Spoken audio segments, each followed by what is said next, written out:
This is my story of my encounter with a man calling himself Anthony, who I met on social media. I met Anthony on FB. I was commenting on a news page covering the California wildfires. I live in Ohio, but lived for years out in the Long Beach area of California. So it was heartbreaking for me to watch the Southern California wildfires burn places that I cherished. Anthony replied to my comment on some photos of the wildfires because I commented something like how tragic, prayers for my hometown, prayers for California. Anthony told me that my comment was touching as he was living where the fires had taken place. He asked if I could PM him, and I told him sure. And he asked where I was from. I told him I now live in Tennessee but grew up in Southern California. He told me that him and his daughter lived where the fires had taken place and they had to evacuate. He said he was 48 years old and his daughter was 6 years old, and he was a single father as his wife had died 3 years prior from liver cancer. I told him I was so sorry to hear this and asked if he's at one of the shelters. He told me that a church pastor had taken in people who had lost their homes and him and his daughter were sleeping inside the church. I assumed a church had opened up and with its activity center or gymnasium, maybe a school or a church related school, something like that as a temporary shelter, as I had heard reports of some churches setting up shelters. Anthony told me he had never experienced such a thing before, and he was born and raised in Malta, but moved to the States when he was 19 years old to go to school, and then started his career after college. He said he worked in engineering, underwater cables, and was under contract, and thankfully home when the fires had started. He said he lived in Pacific Palisades, which, let's be real, I mean, his career would match the financial side of him being able to live in such an expensive and beautiful place. I told him I would pray for him, and he asked if I was married with kids. I told him I'm divorced with a 20-year-old son who is away at college. I divorced 10 years ago and basically raised my son as a single mother after my divorce. I was proud my son was in college, but as I told Anthony, it left me alone, and he did ask if I lived alone, which the question seemed at the time harmless. Looking back, it's kind of creepy, but I thought it was part of a getting to know someone type of conversation. Anthony told me that he lost everything in the fire, including all his daughter's toys and pictures. I asked him if he had homeowner's insurance, and he said he wasn't sure. And he was asking his company as he was contracted with them to help him. And they told him that he had to be back to work in 2 weeks. I thought it was odd that he didn't know if he had homeowner's insurance or not. I asked him where his daughter stays while he's away working, and he said he had to go back to Norway to the sea to inspect some project work. He said she stayed at a boarding school daycare, but that it was in the fire and was no longer there, so he didn't know what to do. He asked me if we could exchange phone numbers and email, which my heart felt for this man, and I thought maybe he was just reaching out for someone to talk to, a stranger for comfort. So I exchanged numbers with him and we started texting on WhatsApp. He told me he was trying to reach out to charities to help him with his daughter, and he said there was a very long list of people who need help, and he was on the waiting list, and that the church only allowed him to stay there for 2 more weeks. I asked about his parents, brothers, sisters, family. He said his parents both passed away years ago, and he has a brother, but his brother is over in Africa in the Peace Corps doing work to help the poor. I asked him where in Africa, as I happen to have a cousin who's been in the Peace Corps for decades, and he said he wasn't sure, but probably some poor country. He was very vague about it and quickly changed the subject. He then asked me if it's possible for me to get him a $50 Apple Card so he can continue using his phone and keep in touch with work and other people, so he could continue to seek help. He said his wallet was in the home when the fire started, and he was working on getting his bank debit cards, license, and everything replaced, but it would take time, and he can't access any money or anything until he gets all of those items back. And he said the church was only giving him small amounts of food. I gave him the number to the Red Cross, and other agencies who might be able to help with housing as they were giving food vouchers to people. He thanked me, and I told him I had to go as I did have to get ready for work. He asked what I do for work, and I told him I manage a truck stop gas station. I thought maybe because he was from Malta, he didn't understand, as he thought I owned this store. And I told him, no, no, I'm just a manager and have done so for many years. It's a good job, but I don't own the store. He kept saying I was a good and smart businesswoman. Sometimes the words or sentences he used were a little different than what I'm used to. His phrases were different, is kind of what I mean. But at any rate, we ended our chat and I went to work. During my shift, I had my phone turned down, and Anthony had tried to call me several times on WhatsApp. After work, I messaged him, telling him that my phone is turned down during working hours as it's a company policy to have our phone sound off. Anthony said that I make good rules for my workers to follow, but since I'm the store owner, I should be able to answer my phone at all time. I again explained to him I don't own the store, I manage it.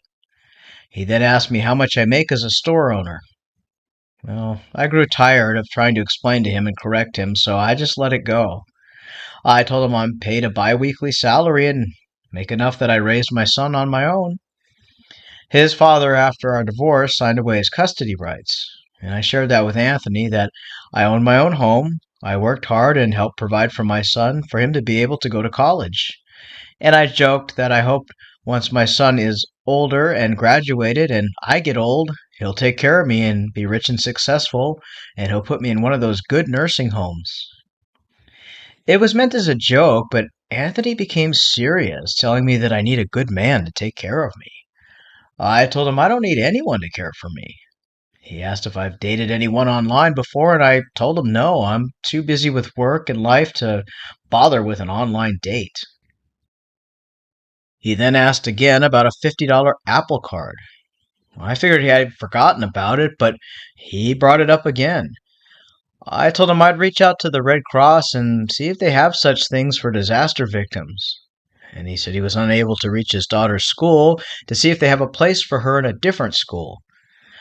I inquired again, is this a daycare or school? As he made me think it was some kind of like daycare center. He said it was a boarding school for children of parents who travel abroad for work and they were trying to get her into another location. He said they had a place in the UK for her, but he had to call and verify if they have space. And I asked him why he was flying his daughter across the globe, and he said he had to go back to his contract work in Norway, and the UK was closer for her to be while he's on his 3-month contract working at sea. Well, I told him I had to go for work tomorrow morning early shift, and I would think it over about getting him a card. He asked if my store sells gift cards, and I told him, well, yeah, of course they do. The next morning, as I was getting ready for work, he messaged me. Normally, he messages in the afternoons, and he asked if I was going to work, and I said yes, and he asked if I would get him a card. He said the school sent a message, but he couldn't load it as he has no data left, and he needs the Apple Card for his phone. I asked how he messages me then. He said WhatsApp is free, but opening his mail takes data, and he needs a card right away. I told him I would see what I could do, but I'm working a 12-hour shift today, so I would talk to him after work, and if I wasn't too tired. It would be around 6 p.m. or so when I got off work, and probably another hour to drive home. He wished me a blessed day and said he was going to rest some as it was early in California, which it was around probably 3 a.m. there, as it was 6 a.m. here. He said he then, when he wakes up, was trying to go find help with food. I told him the church and Red Cross are giving food vouchers. It's on the news. Just ask them for them and you can take it to go get some food. He said he would try, and I left for work. I finished work and I had about 60 calls and texts combined from Anthony after my shift asking where I was. Did I forsaken him? I called him instead of texting, and surprisingly, he picked up saying something about, Baby, where did you go? I missed you. Why would you leave me? And started sounding like he was crying. I told Anthony that he sounded crazy. We're just chat friends. You hardly know me. Why are you so upset? You knew I was at work." He apologized and said he was under so much stress from losing his home and his phone had hardly no data left and he was having problems finding a place for his daughter.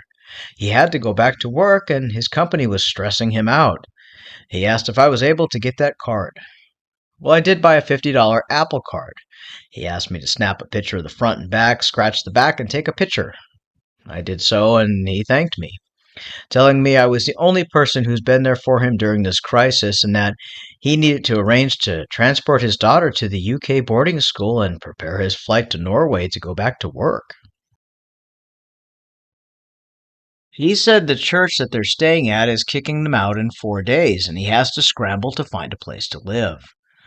I again gave him the number to the Red Cross and said they'll help. He said they can't. He then asked if I could pay for a hotel for him and his daughter for a week while they prepare to go overseas.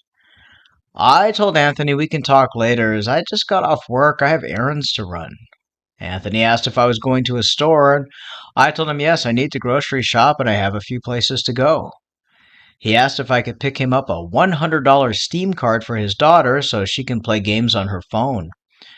I told him I don't know what Steam cards are, and he said I should carry them at the store I own. I told him I'd never heard of them and doubt grocery stores have. Anthony then told me that I should go to Walmart instead. I told him, well, I don't really shop at Walmart. And he asked what store I'm going to shop at, and I told him it's a local grocery store. So Anthony sends me a Google search of stores that carry Steam cards. I told him I cannot. I have a budget of groceries and errands to run and bills to pay. Anthony got mad and said, I'm a store owner and have no money? What kind of store owner am I? I must not be very successful. I again told him I work at a store. I don't own a store, and you're being very rude. I stopped interacting with him and went about my shopping at the store.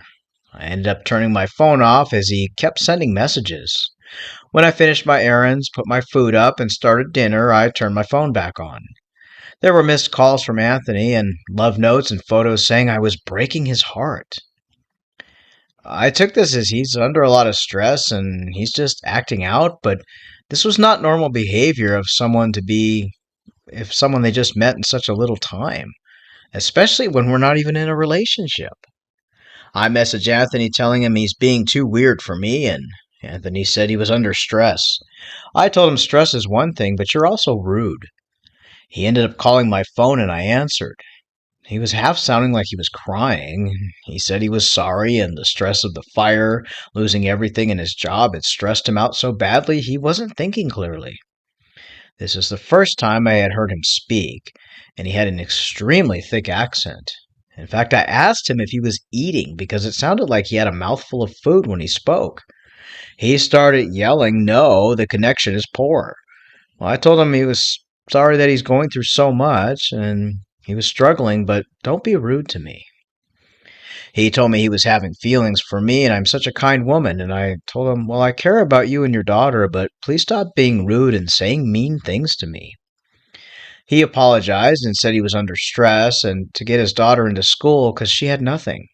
He said he would be flying to the UK to drop her off and then fly to Norway as he had a $5 million contract, and it would last 3 months. Once it was done, he would take the money and build a new home in another state.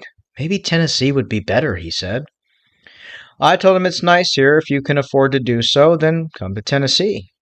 I accepted his apology and we chatted a bit more. I hung up with him as I had to get my dinner eaten and get ready for bed. I was tired. I worked all day. Anthony didn't call me anymore that night and just sent a message for me to take my food and have a rest. The next morning, though, he messaged as I was getting ready for work, asking how I was and he was thinking of me.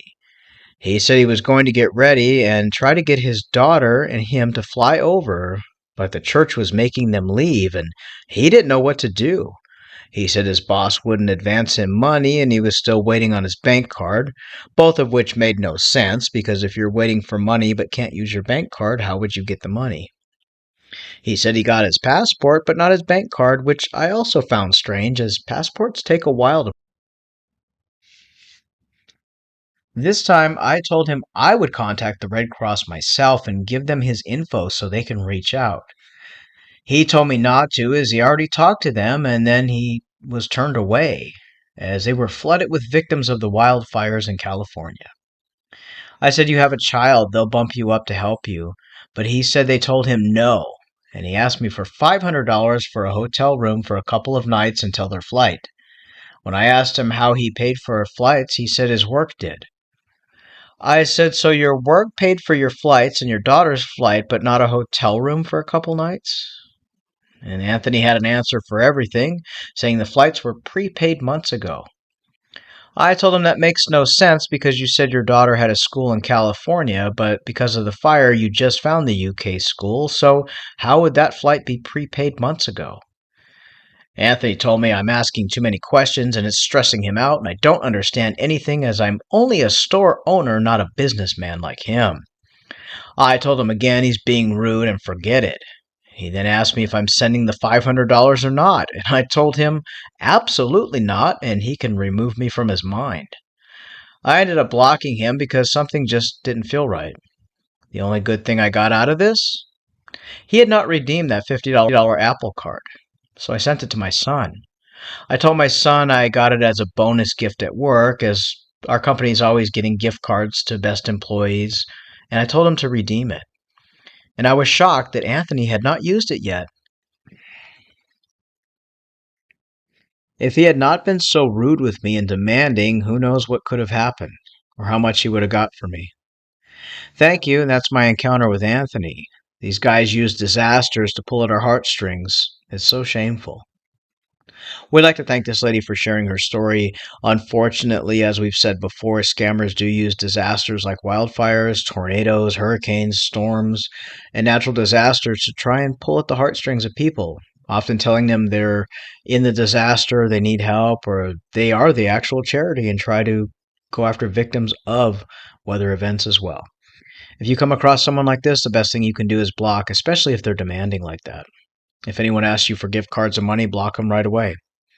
If you'd like to share your story, you can find us scammingscammers@gmail.com. Drop us an email with your story. Any screenshots help us to verify the story, and we will narrate your story into a video.